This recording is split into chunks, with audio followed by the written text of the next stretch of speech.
So a service user and her husband were advised to apply for power of attorney when they were writing their will. They found the application process pretty straightforward, but they didn't expect to have to use it at any point.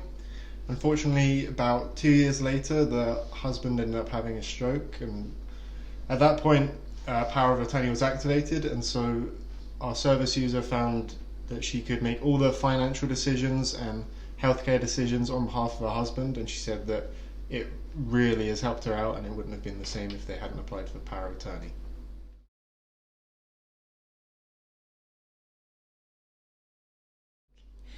My husband and I were on an extended holiday in Italy and we were having great fun, but we were talking about coming home and what we were going to do, and we were going to set up power of attorney and sort out our wills and various other things when we got home. And a few weeks before we were due to leave Italy, my husband had a brain hemorrhage. That was 3 years ago, and he's been ill and disabled ever since. When we eventually got back to the UK, I realised that there were lots of things I couldn't do because I didn't have power of attorney.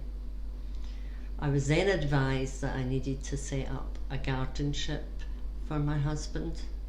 That took over a year to set up, and involved lots of heartache and arguments and whatever else, and I meant that I couldn't do a lot of things for my husband in that period. I now advise everybody I know to go out there, get your power of attorney set up, and even if you don't need it for another 30 years, at least you've got it.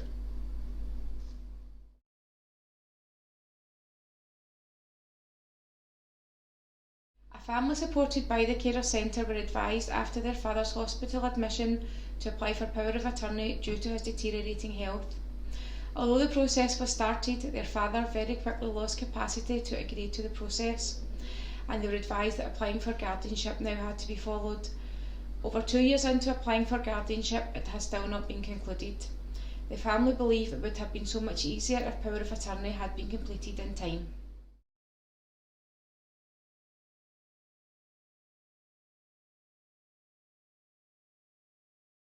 Okay, in 2008, my mum had 4 strokes in the space of 12 days.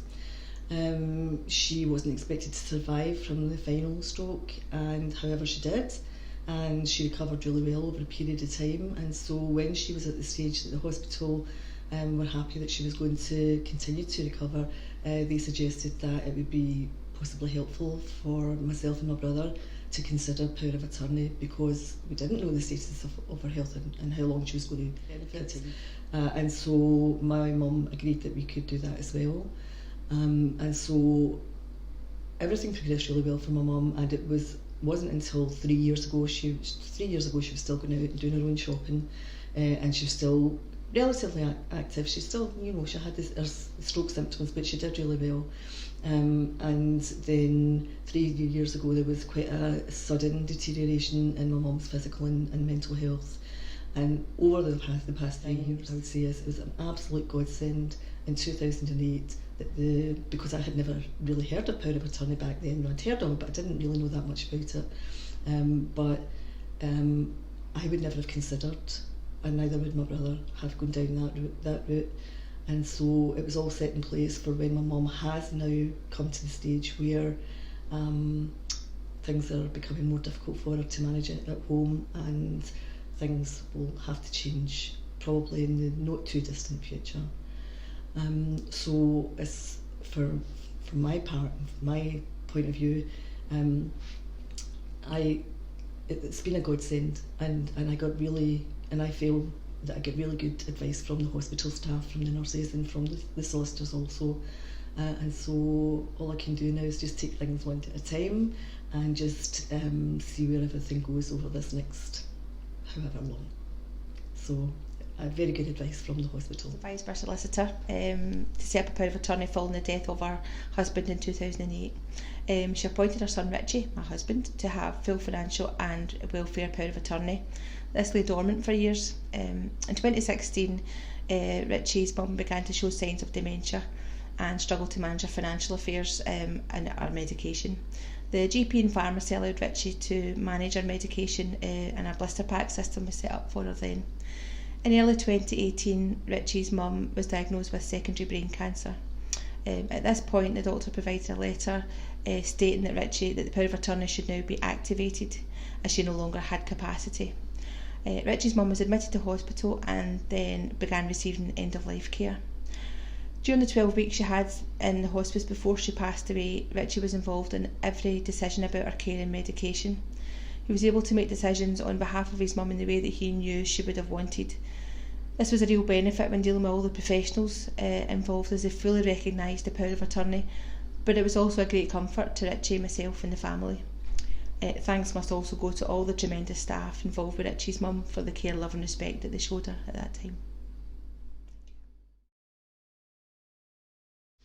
I don't have power of attorney myself, but this whole process has made me think about why it's important and who it might be important for in terms of people in my family and how I could encourage them to go and apply for it.